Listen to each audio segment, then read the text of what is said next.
afraid of the dark and spiders under my bed. I got some trust issues, and I hate to say it, but I'm a real hothead. Is there anything else that I could conclude? Are mom and dad to blame for my bad attitude? In one ear and out my head, I never heard it when my parents said, do as I say, not as I do. And now I'm messed up cause I learned it from you. Do as I say, not as I do. And now I'm messed up cause I learned it from you. Yeah.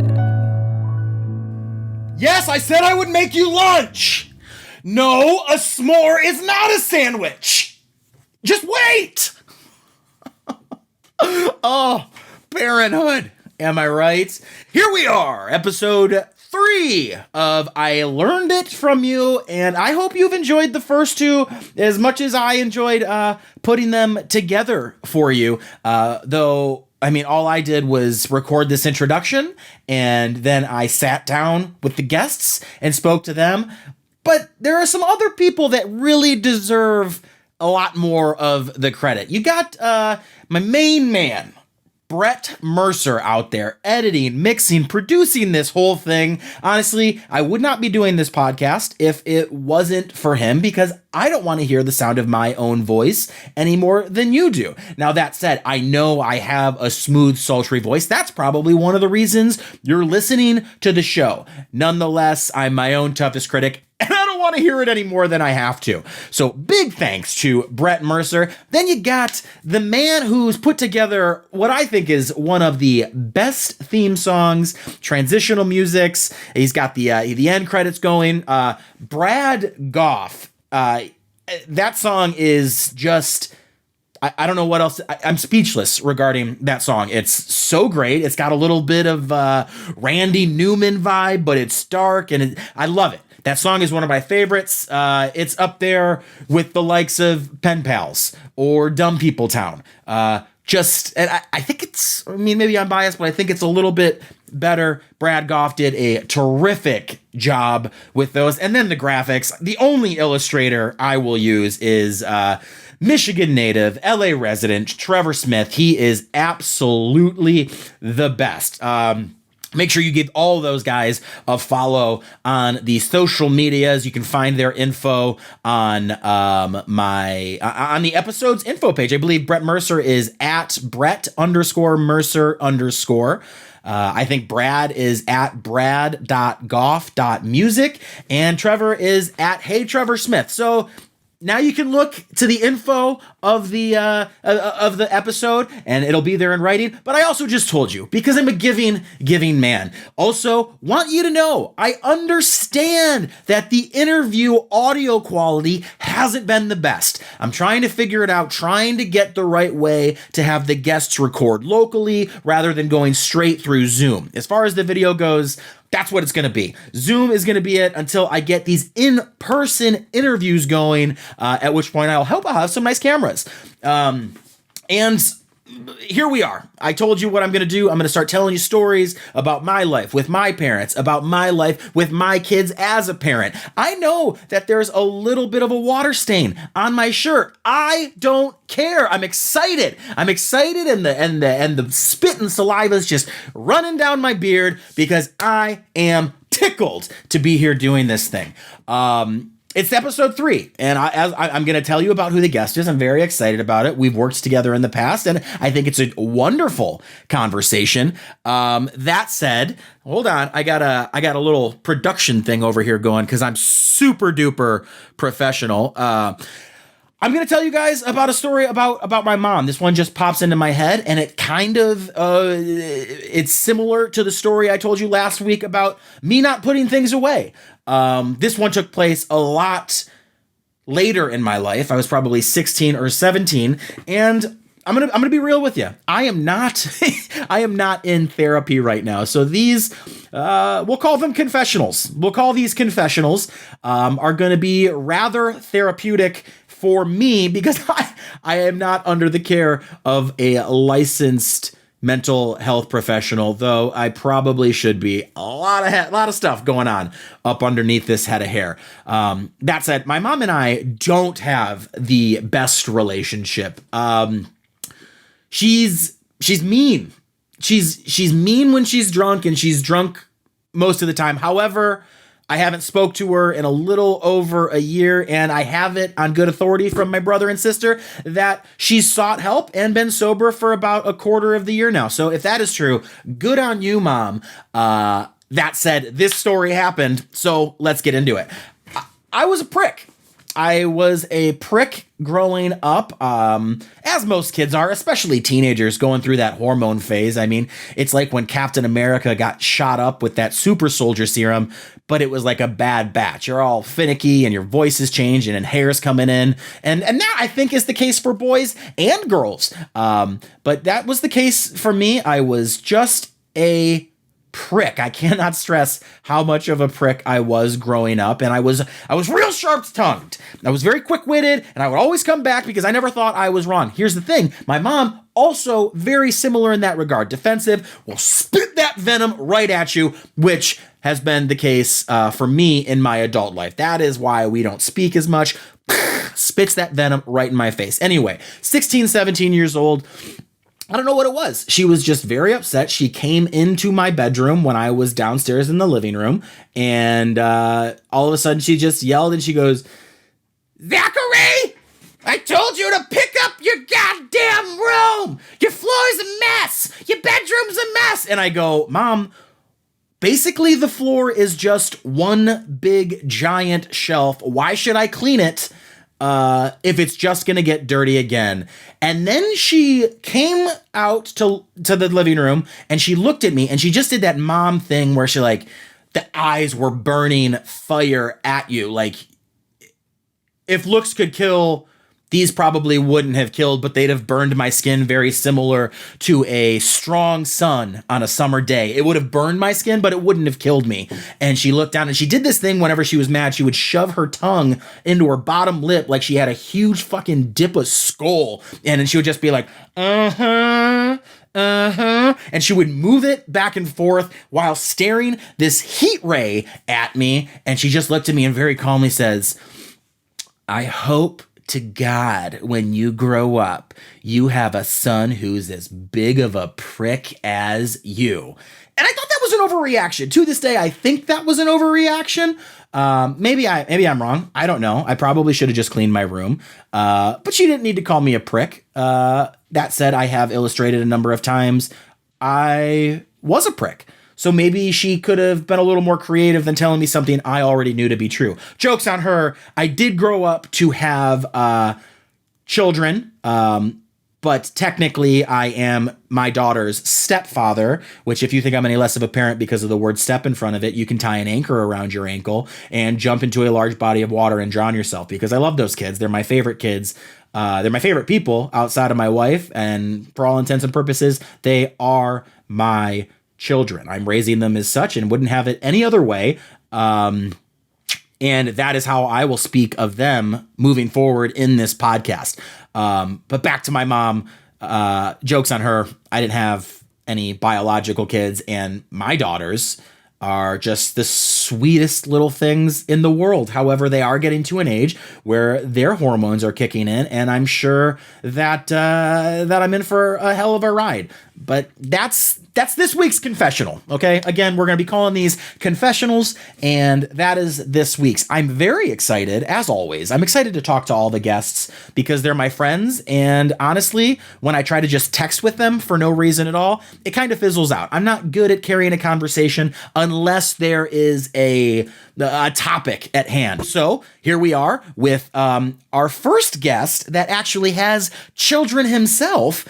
It is none other than Quad Cities darling out there on the border of Illinois and Iowa. It is Mr. Chris Schlichting. Okay, this guy, he and I did a podcast at the beginning of quarantine. There's about 19 episodes out there if you want to listen. It's called Immorally Speaking, where we look at things like The Giving Tree or The Cat in the Hat or Michael Jackson's Thriller, things that we remember from our childhood, and we look at them as adults. And the sweet things that we remember as children being innocent, not the case. They're guilty, and we look at we turn the darkness up on those light topics. So Chris Schlichten and I did Immorally Speaking. He also hosts a wonderful show at the Renwick Mansion in Davenport, Iowa, which is a haunted house, super fun show. And it just so happens I will be performing at the Renwick Mansion Sunday, August 22nd, directly following August 20th and 21st, where I'll be headlining the comedy portion of the Alternating Currents Festival. But that said, let's get into talking to Chris and his adventures as a parent and some of the memories he has as being a child and having been parented. So without further ado, Chris Schlichting. Hey there, hi there.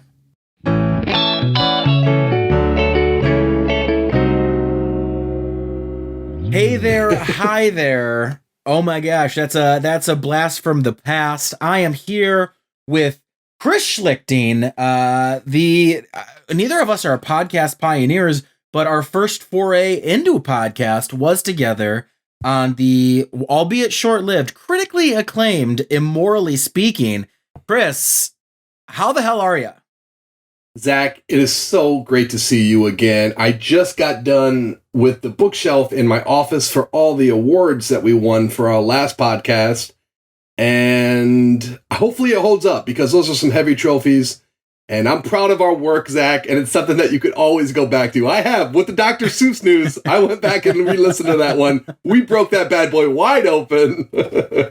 If you guys haven't heard, go back, check out Immorally Speaking. I think we've got about 20 episodes, and we're just talking about stuff we loved from our childhood through the eyes of adults. And man, the stuff we loved growing up is fucked up. That's the bottom line.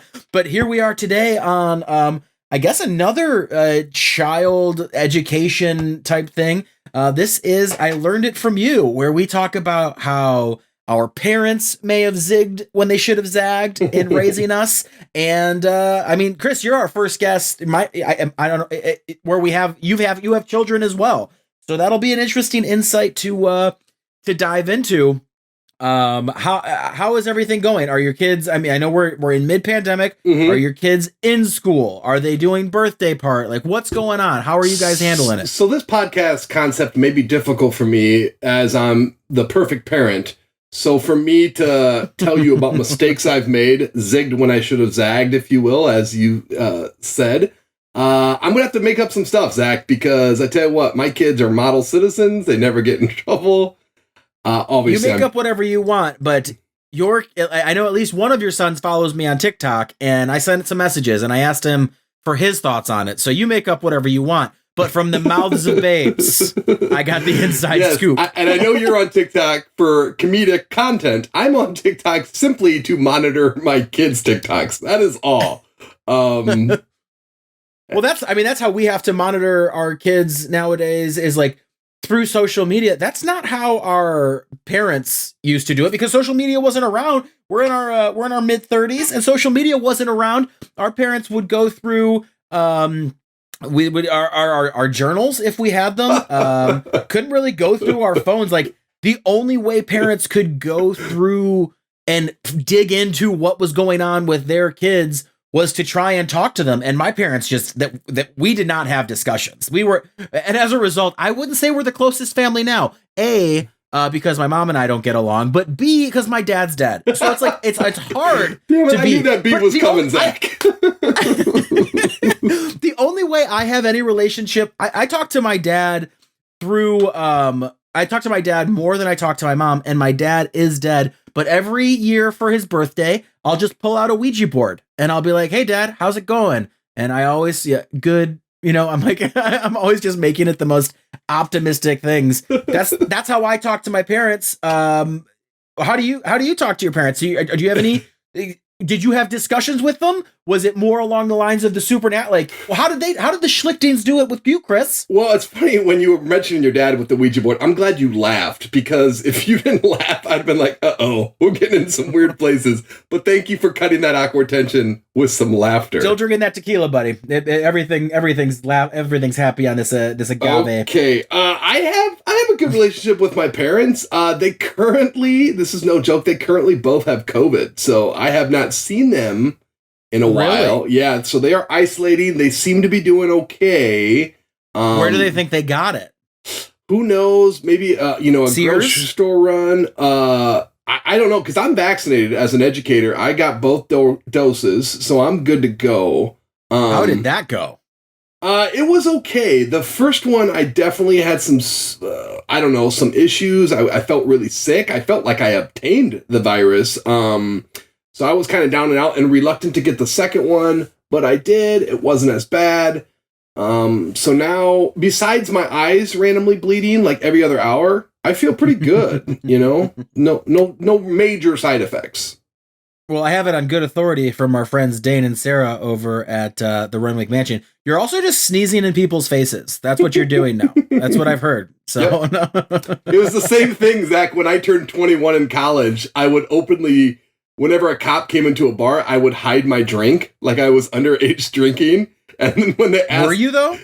Oh no, exactly. With it, I was underage drinking. And when they would ask to see ID, I'm like, well, sir, look, I'm holding it for a friend, and like, let me see some ID. And then I would blatantly show my ID, like, boom, which turns out you can't do either. The cops will totally drag you in for some crunked up charges. That reminds me of a story of when I was in high school in Spanish class. Our teacher was named Mr. Season, and we had a vocabulary test every week. And I remember I would always just like look at my hand like I was cheating. And then he'd be like, senor. And then he would go like this. He would make me put my hands up so he could see if I had a cheat sheet. And I would always put my hands up and I'd be like, no cheat sheet. Gotcha. He would get so. Fuck you, Mr. And I think that was the first time I heard the phrase, Dios mío. Poor Mr. Season. Miss Senor Season. Senor we were Season. very clear. And then my Spanish 2 teacher, her name was Miss Castagna. And she goes, when she was trying to get the whole class to know her, she goes, my name's Miss Castagna. And that is, I think it was Spanish for walnut. And, I didn't know, but the first date my husband and I went on, he gave me a bag of walnuts. And I thought it was so sweet because later I found out he was giving me my name. And then I raised my hand and I go, did he give you a nutcracker? Because that is an inconsiderate gift otherwise. And then you could see her cheeks get real flushed and she just goes, in Espanol. And I was like, I don't know what to say. Mr. Season warned me about you. So yeah, besides that, you said you weren't drinking underage.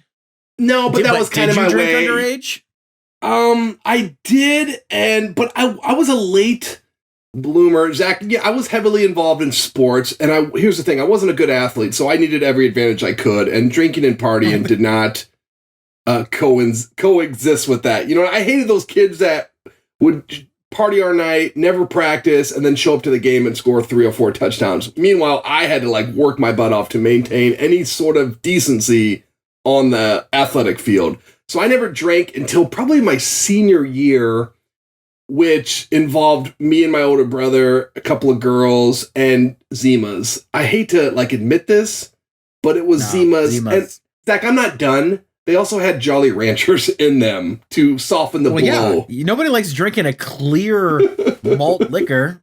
Make it green, make it orange. So my older brother still gives me crap about getting drunk off Zimas, which took, 16 of them, because they're not very potent.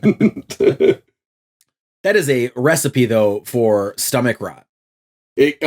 For sure. It's like a bad Sprite, if you will. So I was kind of late to the game, Zach, with drinking. When I got to college, though, I definitely improved. I definitely went to a professional level, if you will. And as most of us will. It was all beer. And then I realized, hey, shots get it done quicker. Straight up shots, rum, vodka, whatever. And I was proud of myself. I'm like, wow, I can do this straight. You have to have something in it, not me. So the first year of coming home from college, I hung out with some friends, and my mom, I was on the verge of 21, so I don't want to throw my mom under the bus, but she thought it'd be cute and fun to get us a bottle of rum. And I wanted to show my friends my new talent, how doing shot after shot never affected me. And that's all I remember from that bottle of rum. Did you do this at your house? Yes, we were down in my basement. We were pre-gaming. Before we hit the party up. We were going to go to a party. There's a local college here in town, St. Ambrose, going to meet up with some other high school friends that attend there. But I needed to show my friends my new talent. So, I was We should clear up, not high school friends from high school. Yes, that's probably very important. So these were old buddies. We all went to separate colleges. Some of us didn't go to college. Some of us stayed home, and we all reconvened and to share our newfound talents. And yeah, so that was the day that rum called up to me. And to this day, I still do not drink rum. It was bad. It was embarrassing. I believe I had a crush on one of the girls at the party, and I believe I threw up on her feet at the kitchen area. It was like an apartment complex. And yeah, I remember specifically, if you want details, Zach, we stopped at Subway before, and I remember specifically counting the olives in the puke. Oh boy. That's I really, you know what, you said Subway. There were nine olives, Zach. I immediately thought, as soon as you said Subway, I was like, oh, he definitely got a BMT. He was repping that BMT sandwich. So how did your mom respond to that? Well, it was an interesting night because so I basically was, unconscious. I was like semi with it. I remember vague moments, but it just definitely all caught up with me. And so my friends drove me home, and my friends, being friends, were worried about me. So I remember my friend, John Fitzpatrick, went into my home, knocked on my parents' bedroom door, went and woke up my mom, and was like, "Hey, Mrs. Schlichting, it's me, John Fitzpatrick. I just want to let you know that Chris isn't feeling so well." Which, I think she knew what that meant. And then she took over. But that was pretty weird of my friend to have to do that. I think she had more of that, which was always effective for my mom, that look of disappointment. Yeah, but she bought it. Exactly. I returned that look of disappointment right back to my mom. But we're talking like cheap rum too, Zach. This wasn't like top shelf. That could have made a difference too. This was like bottom shelf, like borderline underground rum. Pirate stuff, man. This was bad rum. That's what I'll blame it on. Oh, you're talking like, it's not even Captain Morgan. It's Admiral Nelson. I would even say it's Admiral Nelson. I would say it's Ship Boy. Like, I got nothing. Ship Boy. Sailor Jerry. Yeah. Sailor Jerry. That's another one. Which is ironically my mom's name, Geraldine. So maybe she and that's probably exactly what happened, Zach. She saw the bottle. Oh, Jerry, that's like me. And she bought that bad boy. My friends call me Jerry, and Chris is getting to the age where I hope we can be friends. And then she gives you rum. It sounds like maybe you got alcohol poisoning. I would not be. I almost drank the whole bottle, I believe. Oh boy, buddy, you are a captain of industry, but you are no John Belushi. What are you doing? And to this day, if I smell rum, not only do I smell the rum, I taste the olives. You know what I mean? It just all comes back. And so that kind of takes out a vodka martini of the rotation for you too. For sure. You can't have those olives there. So God bless my mom for like trying. I don't think it was like, hey, I'll be that cool 7th grade parent and buy everybody booze. You know what I mean? It wasn't like that. I was a responsible college kid. I begged my mom, can you please pick me up a bottle of something? And she went with the rum. She's like, okay, just be careful. You buried the lead. You begged for this? I think I did. I don't think my mom just brought me rum. I asked her to, and I think she initially said no because she's a good parent, at least in theory. And yeah, it was me. I'm like, come on. She was like, oh, you're not 21. You're not 21. I'm like, Mom, come on. That's just a number. I'm old enough to fight in the war, which I did not say at the time. That changes the story completely. I know. You made it seem like your mom made a judgment call, and she's like, you know what? I know better than the law. My baby is old enough to have some rum. When in actuality, You begged like a spoiled child. And she's like, well, I love him. I guess I'll cave. Speaking of spoiled children, my mom, I remember she one time she told me it was right after a birthday, and I mean, I was going through puberty and everything, so it was difficult, but I was right after a birthday party, and she was mad at me for something. I think my room was messy. Mm-hmm. She goes, I need you to clean your room. I go, why? It's just going to get messy again. And she just lost it. She's like, yeah. She goes like, well, your floor is a mess. I go, my floor is the biggest shelf I have in my room. Like I was just a real smart. I really laid into the idea of I'd rather be a smartass than a dumbass, you know? And I remember she's like, I hope one day you grow up to have as spoiled of a children or a spoiled son of a bitch as you are. And I was like, oh my God. But I mean, I was like 17. She was, I mean, for the most part, like she would throw birthday parties for me, but never really like any themed or outlandish things. I think we had a piñata once. She never really went above and beyond. Do you have any birthday parties that you remember? Well, real quick, you hit puberty at 17? That's late, isn't it? I mean, I was in the midst of puberty. Okay. I was still in that wallowing teen phase. Gotcha. With the eyeliner. Please tell me you were... No, that was my brother. Oh, okay, gotcha. I had, traditional, like, birthday parties for the most part, but it's when my parents got involved. My mom... And this is where I think I get my spirituality, which is all across the board. My mom was really into... I don't know, supernatural, psychic energy, stuff like that. She was really, let me rephrase that. She was really into the 60s and 70s. You know what I mean? Like the flower children, all that stuff. A lot of psychedelics, which when I got older, she told me about. And I think it just kind of had some lingering effects. Like she could read palms, supposedly. And early in my life, Zach, that was super cool and super neat. But as I started to get older and maybe not believe as much, it started to get kind of lame. But my friends still loved it. They wanted their palms read. And I don't know, if I could read your palm, Zach, and I saw something bad, I probably wouldn't tell you. I'd probably dance around it and just say, oh, it looks good. You got a lot of wealth coming. You're the guy that would just let me walk through a night with parsley in my teeth. Yeah.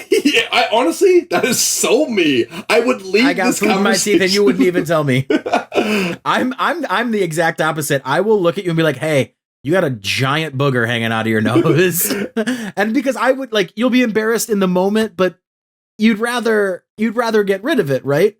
Here you are.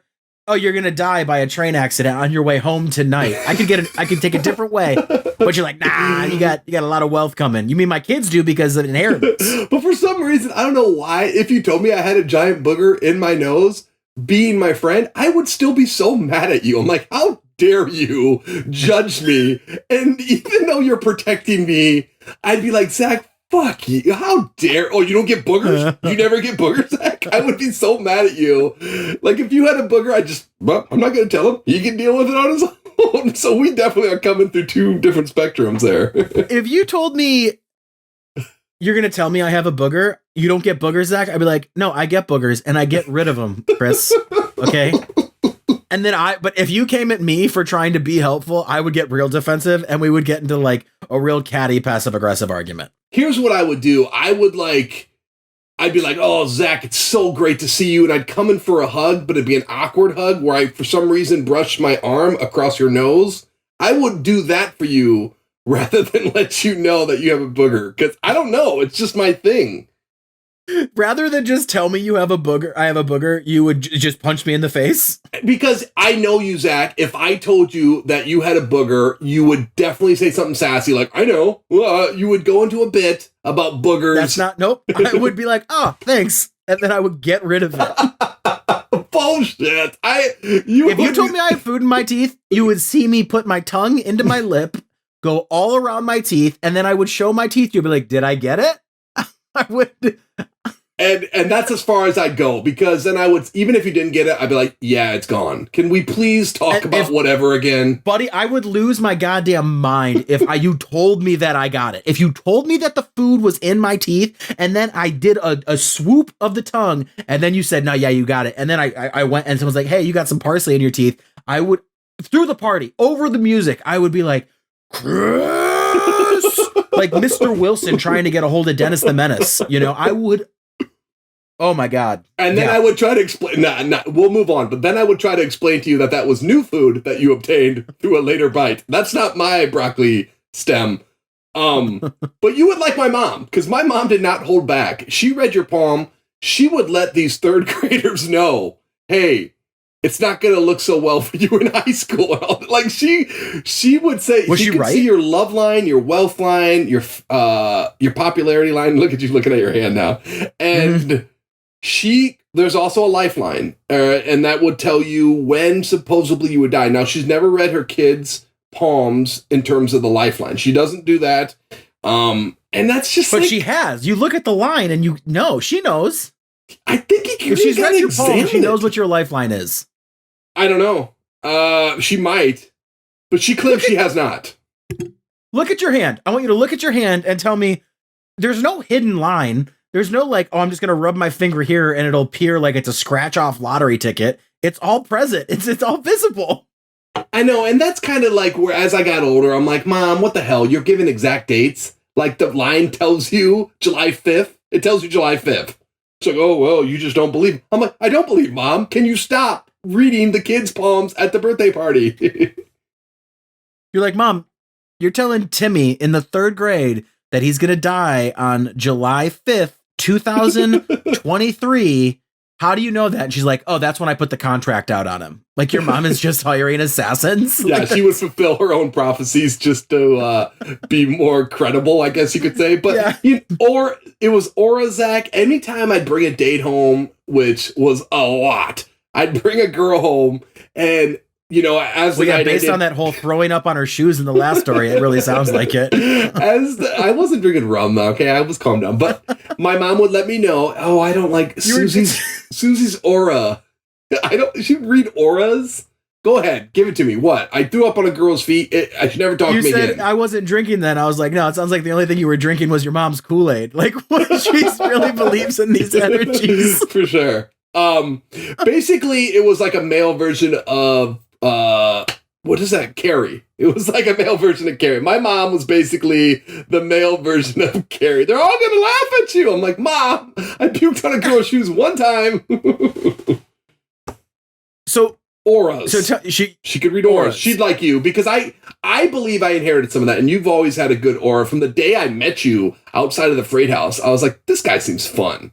And we've been best friends ever since. Do you have your necklace on? Do you have your necklace on?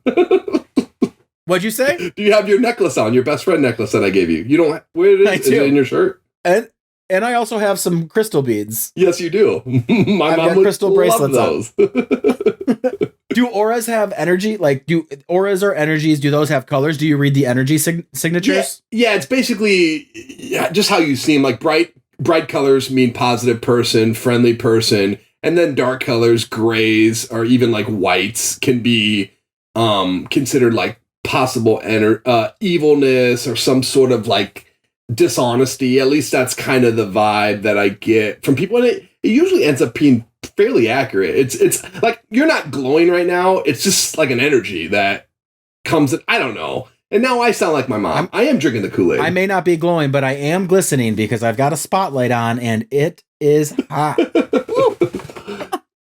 Auras, palm reading, and then what was the other thing she would do? Oh, she'd have dreams. So if she had a dream, she had this rule where if it didn't happen in 3 days, it wouldn't happen. So if she had a dream about me getting hurt, what a specific timeline. She would not let me leave the house for 3 days. She would not let me. I'm not kidding. I thought this would be fun, Zach, to talk about, but now I'm realizing from your reaction was my childhood messed up? Because my mom, we haven't even got to my dad. Like my mom was the normal one. You sound like you're like being held hostage in a Stephen King novel. 3 days. You'll be chained to this bed, and if nothing happens, then you can go back amongst your peers. Then you got this whole It vibe. It would be great though, because I mean, seriously, like in the middle of the week, she's like, "You're not going to school tomorrow." I'm like, "What?" Because I had a bad dream that something was gonna. She never withheld me from school, but she would say, you know, if she had a dream, she always felt if it didn't happen in 3 days, and that implied to me too. So I'm like, "Mom, I had a bad dream. I was in a car accident or an airplane crash." She's like, "Well, if it doesn't happen in 3 days, it won't happen at all." And then I would be grateful that it didn't happen. I can move on from my life. I'm picturing you at school and you have to go into gym class with a note saying you can't participate. And your gym teacher's like, Schlichting, you never participating in class. What's the problem today? And then he reads the note. He goes, "Oh, your mom had another bad dream." That sounds like every gym teacher, by the way, who's a female, by the way. I should have used that to my advantage. Like, "Hey, Mr. Season, I can't take Senior Seasons. I can't take the test today because my mom had a dream that I was going to fall asleep on the pencil." Shucks, man. Yep. Like, yep. Ay, Senior Season. El chupacabra. No, that's wrong. Chupacabra ends in the feminine form. That shows how much I listened in Senior Seasons class. It's La Chupacabra, unless that's one of those weird ones that is not gender specific. Anyway, let's talk about your dad. Okay, thank you. I love my mom, by the way. Can we paraphrase that whole conversation? I love my mom. She's the best. I get it, and I wish her well. I do hope that her and your father are on the mend and well within the like COVID being over. But for sure, let's talk about before COVID even existed, and the terrible things are like my dad. He used to. One time I got stung by a bee, and we were at a carnival, and I wanted to go home, but he didn't want to because there was this air show he was seeing. So he just kept drinking beers really, really fast so that they were cold, and he would just make me hold the cold beer. Like to ice the bee sting. Oh, gotcha. Oh, gosh. Yeah. Classic. And he was just sucking down beers. He's like, "No, I got to keep drinking them because I got to ice your hand." I was like, "Dad, do you have ice?" That's a good zigzag. And this was always too, like he would drink the beer, and then he would give me that last little swig of beer, and I thought I was so cool. But when I was an adult, I realized that like I had repressed the memory or the knowledge that he was just feeding me his spit. Like he was just giving me that last drink of backwash, thinking that we were bonding, when really that is the reason one of the reasons I need therapy. Dude, that's a classic move. And real quick, I wanted to jump on that because my son Jonas was for some reason realized that Crown Royal came in a purple bag, those classic purple bags for Crown Royal. So he was obsessed with this. You tell him to stay away from girls that use those as purses. You tell him to stay away from those ladies. Yes. And he was obsessed with it. He's like, "Dad, I really want one of those to put something in, like some sort of toys." And I'm like, "Oh, no problem." So I felt like it was a great excuse to go get some whiskey. And I gave him the bag. But he was also obsessed that supposedly the bottle is indestructible. So I drank it. I gave it to him. He went on the backyard and tried to smash it in the driveway. And he had a hard time smashing it. But I assume my neighbors were like, "Oh, the Schlichting boys are at it again." Did he end up smashing it? No, he couldn't break it. He was trying everything. He could not smash it. And I basically called him a quitter. He's got no quitting him. Like father, like son. And as I understand it, like father, like son, you were a child wrestler and your boys were child wrestlers. And I'd like to discuss both of those, but let's go chronologically. Where did your wrestling career begin? Okay, my wrestling career was very short-lived. We're talking a 24-hour period. I loved sports. I did all sports, football, baseball, basketball. I loved it all. I loved to compete. Iowa is very much known for wrestling, and so I know that. I was no different. I was doing some shows with our buddy Brooks Whalen, and we were watching, like, he logged into some website and got it streaming on the green room, and we were just watching wrestling. Yep, that sounds like "Oh, Brooks. this is the thing in Iowa." Yeah, that is Brooks, man. Yeah. And so I was no different. My dad wanted me to wrestle. Now, keep in mind, I had no experience. Usually what you do is you go to practices, you do camps, you join like a wrestling club. And I didn't do any of that. My dad just flat out entered me in a tournament. I was in the 3rd grade. I had 3 matches. I remember specifically being like, oh, I've wrestled my brothers. This will be easy. And the first match, I was like, whoa, this guy's doing moves on me. He ended up pinning me, which was devastating because I couldn't blame it on anybody. I couldn't blame it on offensive linemen or other basketball players or the outfield. I was the only person. I had to stand out there in the middle of the mat and watch the other guy get his hand raised. So I was pretty devastated. My dad was like, you got 2 more matches. We got this. So I remember the second match specifically. The guy, Zach, had an American flag singlet, which compared to me wearing my jeans and just like t-shirts. You were wrestling in your jeans? They were like shorts. They were like jorts, if you will. They were jean shorts. I was John Cena before John Cena was John Cena. Did you have a rat tail? I did not have a rat tail. But I didn't have wrestling gear. And my dad, I guess, had the thing is like, don't worry, boy. It'll be like Larry Bird used to like play basketball in his jeans and he would dominate. You're going to be like the Larry Bird, which I was if he wrestled. Oh my God. Yeah. Why do parents do that? Why do like us as parents included, like that you just set your kids up for disappointment? And that's exactly what it was. Your dad compared you to Larry Bird, the greatest, one of the greatest athletes of all time. And he's like, my son doesn't need equipment. He can do this in denim. Like, there's no way we can live up to these expectations. Yeah. So maybe that was the issue. I wish I could say that was the issue. But the match with American flag singlet guy did not go well. I lost again. And now I'm like building up. It's not about the opponent anymore. It's about my dad. And I'm starting to realize that this is not cool. Like what you've done to me. Like I remember specifically coming off the mat and my dad trying to console me and me doing that classic, like, don't touch me, Dad. I'm so mad right now. Breathing real deep in through your nose. I'm chafing like I've never chafed before because of these goddamn jeans. Use it as motivation, son. I'll get you some Gold Bond on the way home. But okay, Zach, I had a third match, a chance to redeem myself. And by this point, I am just a defeated shell of a boy. And all you can do is just smell that victory off cook it in the distance, and you want it. You want that pie on the windowsill. One win out of the 3 would have changed everything. Not even a win. If I would have maybe gone the distance. So the third guy I wrestled, I probably drove to the tournament. He looked like he was older. And this is no joke. My dad, in between that match, took me to the cafeteria of the gym and said, okay, here's what I want you to do. When he comes at you, I want you to try to hip toss him.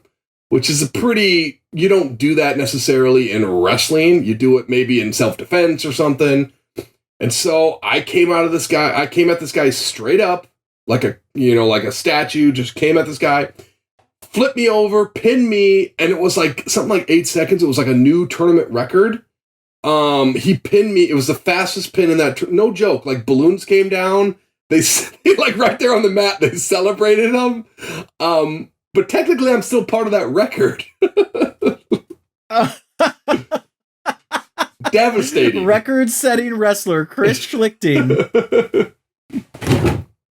Yeah, wow. I remember no joke, they interviewed him right there on the mat, and then I had to like stand out there with them. I'm like, yeah, it was awful, but he pinned, it was like the quickest pin in tournament history, and that was it. And I still, to this day, have not talked to my father.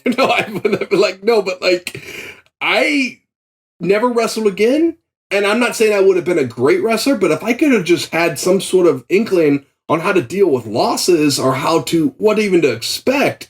But that was like my rum, Zach. That was my early rum. Never again. Never going to deal with that again. How did your dad deal with it after the match? I think my dad realized he made a mistake.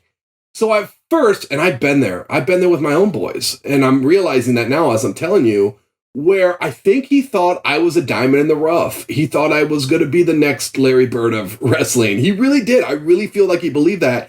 And then after the second match, I think it was all about him trying to get out of this tournament with some sort of positive memory for me. Now it was about, okay, he's not going to win the tournament.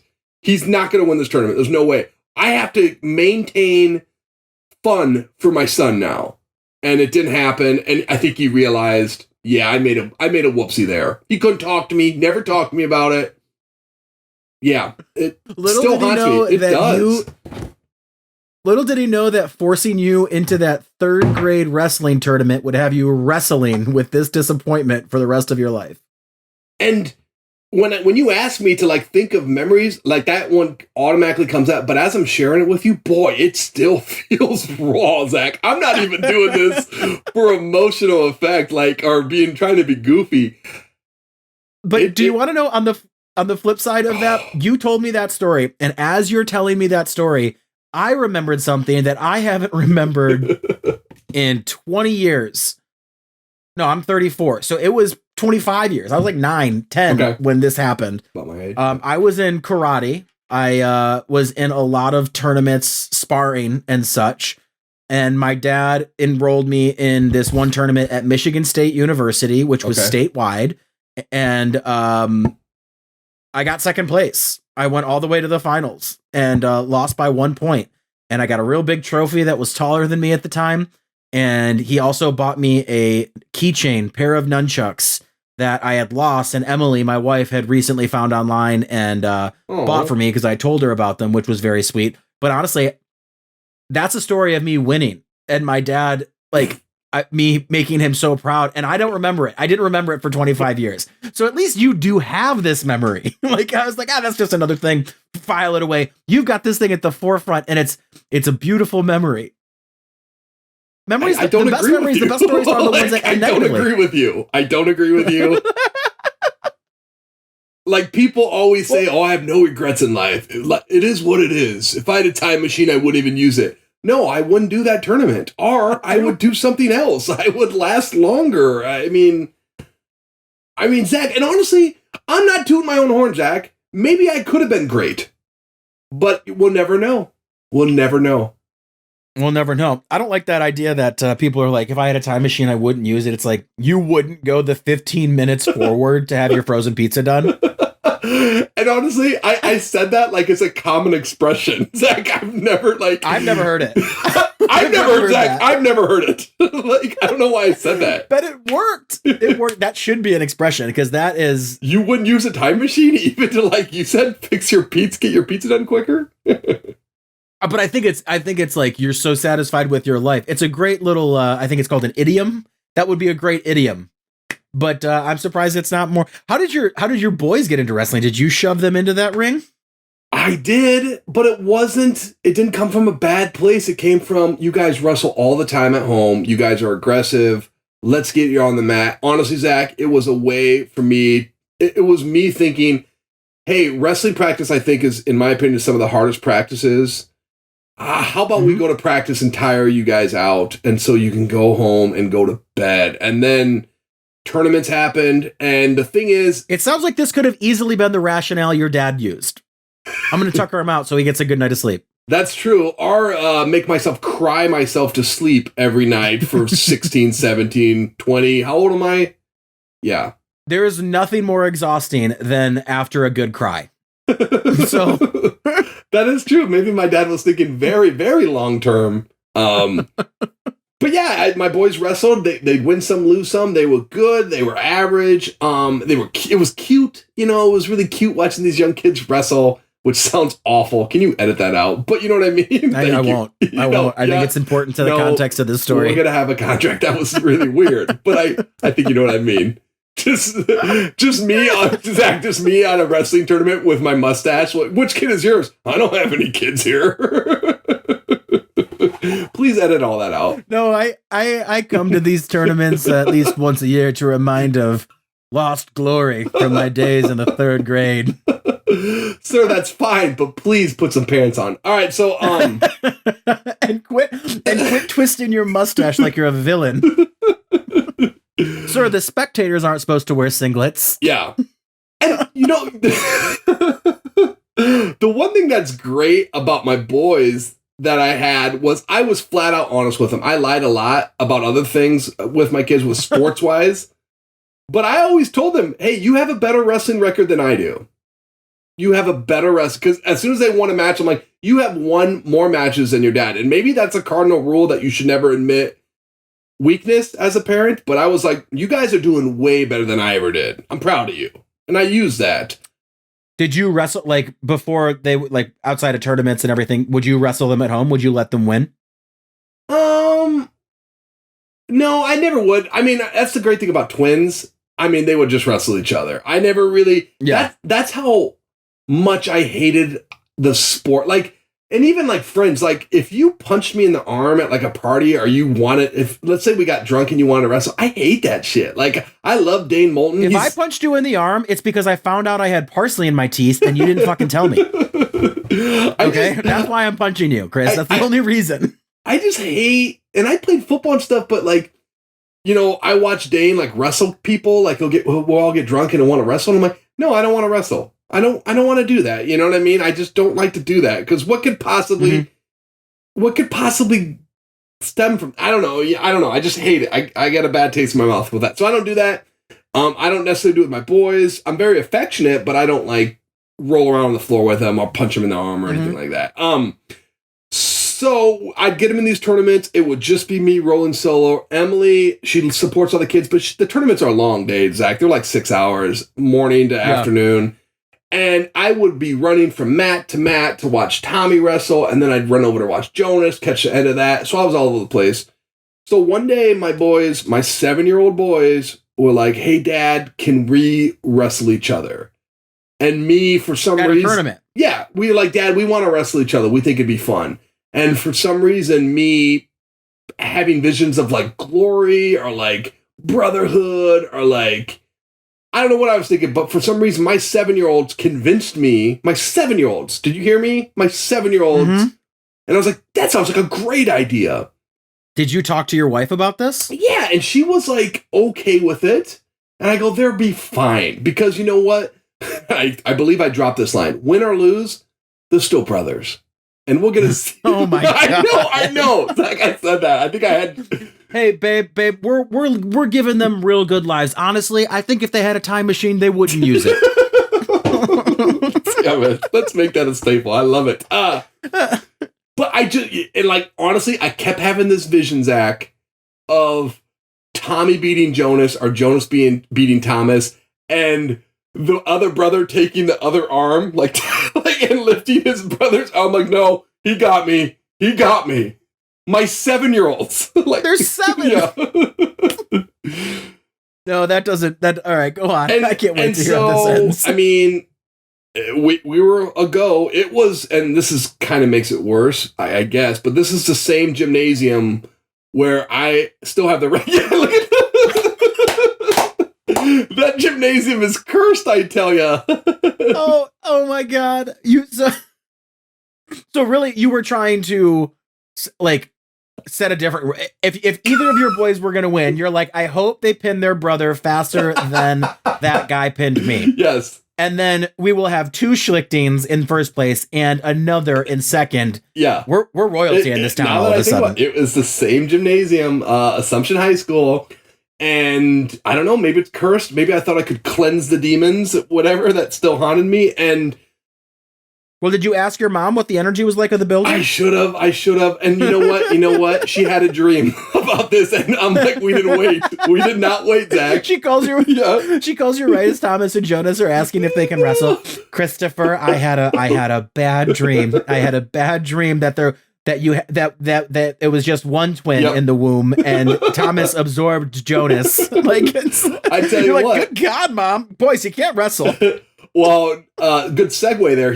Thomas pretty much absorbed Jonas on the mat that day because he took him down, and that was shocking because Jonas is kind of my more athletic, my stronger boy, but wrestling, I'm sure you relate to this with the martial arts and stuff. It's a skill game. If you listen and practice and you pick up moves, you're going to have an advantage. And Tommy definitely used Jonas. So the match starts. I'm like so excited. I'm like, guys, I'm not going to coach you. I'm just going to sit back and let the chips fall where they may. You know what I mean? And Emily was filming. I remember she was filming on the phone, and the boys started wrestling. I'm like, immediately, like a minute into it, I'm like, this was a bad idea. This was a bad idea. There was rage, there was feelings, there was emotion in that match. There was rage, and I felt like some sort of like evil king father that was like, I can only have one child. Like just twiddling your fingers, playing with your mustache. Pants on. Just like On the flip side, I could also see you being like realizing it was a bad idea, and then just from a distance being like, stop the match. I remember trying to blend in with the other parents like I was watching this match with them, not doing this, but wanting to turn to the guy behind me like, whose kids are they? You know what I mean? Oh my God. Totally hiding away because I have a legacy in this gymnasium, Zach, and nothing has changed. So they're going bad at wrestler, it. Even worse father. Yeah. I'm going to get my name on the wall. They have a section at my high school for that too. And it was a Catholic school, so there was a bad father section, if you catch my drift. Thank you. Woo! We must never let that go. If there were bad fathers, it didn't take those fathers 7 seconds to pin a young boy. There we go. There's the Zach I miss and love. So the match is going hard. I'm talking Zach pulling hair, crying, and there was not pinfalls. This was like a Rocky Balboa, 12 rounds. They went the distance. And the thing about my boys being so young, they never knew who won or lost until a hand got raised. Are you pinned?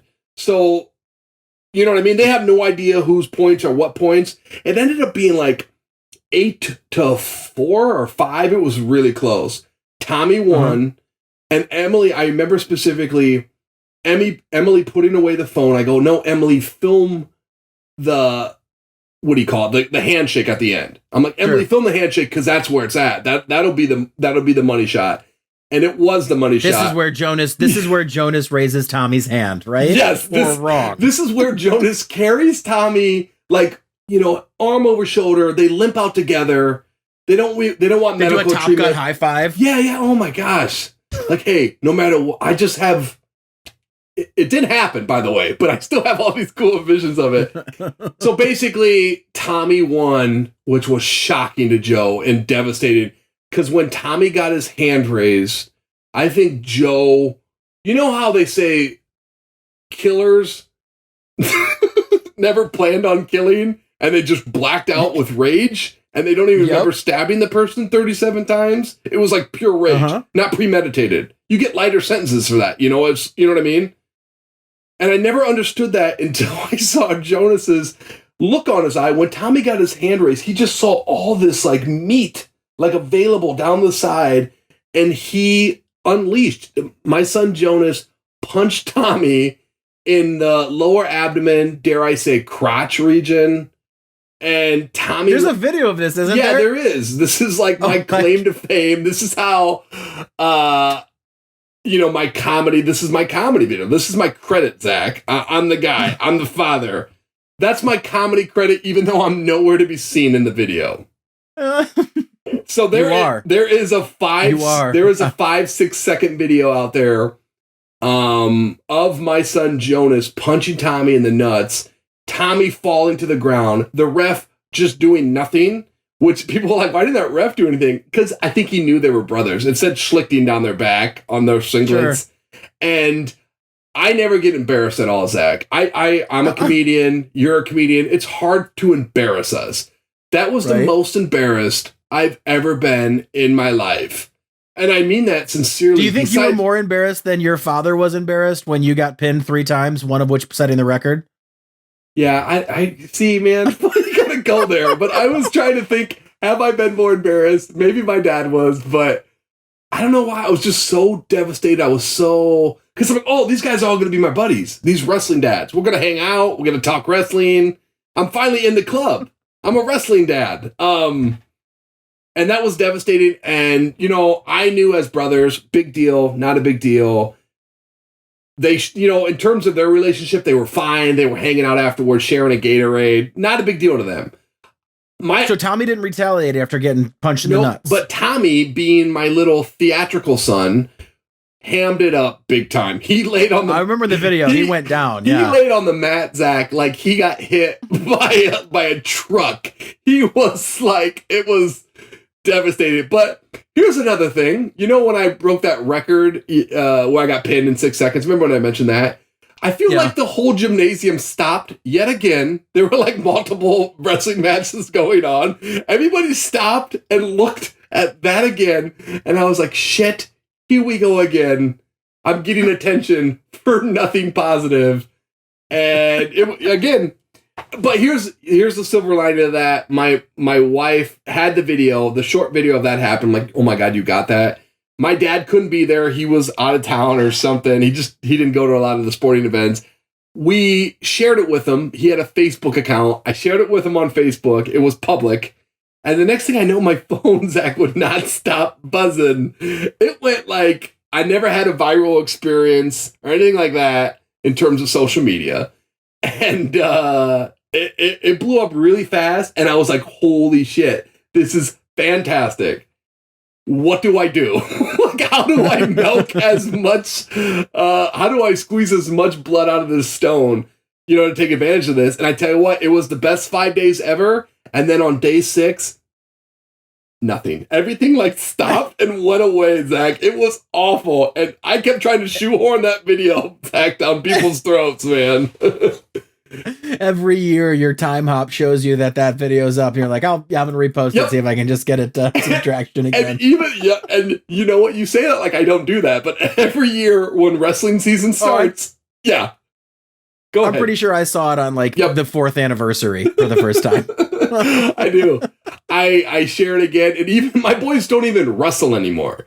And I still share it. I'm like, hey guys, have a good wrestling season to every wrestler out there. And it's so nice to get some notifications on Twitter again. I'm like, I'm a famous comedian. That's what I'll tell myself. I'm like, so in a way, I ended up winning the sport of wrestling. It just took I had to take a long road. Yeah, you got pinned in 6 seconds, and for you to feel like you won, it took 3 decades. And that video is only 6 seconds. You see how it comes full circle? Like, I pinned the haters. Same high school. Yeah, exactly. Oh my God. I feel better. Well, buddy, this is kind of therapeutic. It is nice to talk about these things because you recover things that you thought you'd forgotten. Mm-hmm. Buddy, this was a blast. Yeah. I really enjoyed talking about this. I'm so glad we got to talk about the wrestling between your twins, because I remember hearing that story and not hearing the story, but seeing the video and just like, what happened there? What's the dynamic between them now? They're still pretty close. Yeah, very close. Tommy's not strutting it or anything. No, it's funny. They fight and bicker, but I tell you what, at the end of the day, they always end up. We got a bunk bed, Zach, but they always end up in the same, either the top or bottom. They're still pretty close, and I think they need that comfort. So it's nice. Well, it's nice as a father to see that. Well, we've got some stories here that you sent me some blurbs that we'll just have to do this again because there's some other things that I want to talk to, but for time's sake, we're going to split this into the 2-parter. Who knows when the second one will be, but it'll be sooner than later. Maybe if you guys are out there listening, Chris runs a wonderful show in the Quad Cities area, which is Davenport, Iowa, Moline, Illinois, and then I don't know the other two. But those are the only two I'm familiar with. I live here and I don't Anyway, it's at the Renwick Mansion, which is haunted, and so much fun to do. Maybe we can do, when this world allows us to be sitting, mic to mic without masks, we can record the this second installment and do a show at the that'd be fantastic. Show at the Renwick Mansion. That'd be awesome. Yeah, long overdue, buddy, for sure. Absolutely. Well, buddy, this has been a blast, and I can't thank you enough for taking the time. And I mean, what anyone out there listening, if they're even still listening, doesn't know is it took us 45 minutes of technical difficulty to get this going, but we figured it out and we laid this one down, and I'm excited to lay the next one down. Thank you so much, buddy. I cannot wait to see you in Davenport, and we'll raise a glass of rum and reunite. Yes, keep being a good parent, Zach, as I know you are, but it's always a pleasure to talk to you, my friend. And also, all P.S. Real buddy, quick, you do have something in your teeth. See? I'm improving. I was just going to say, you beat me to it. Thank you so much for that. I was going to say, you've got something in your teeth, but it's just... same wavelength. It's just the glow. It's just the glisten from that beautiful smile of yours. I'll talk to you soon, buddy. All right, Be sounds well. good. Yep, you too, Zach. Bye. And And that concludes this week's edition of I Learned It From You. And I'll leave you with a little quote that my father used to say to me every single day. Give a person an episode and they listen for a day, but if they rate, review, and subscribe, then they're listening for a lifetime. So I beg of you, please rate, review, tell your friends, and for the love of God, subscribe. I Learned It From You is hosted by me, Zach Martina, with music by Brad Goff, produced by Brett Mercer, and graphic design by Trevor Smith.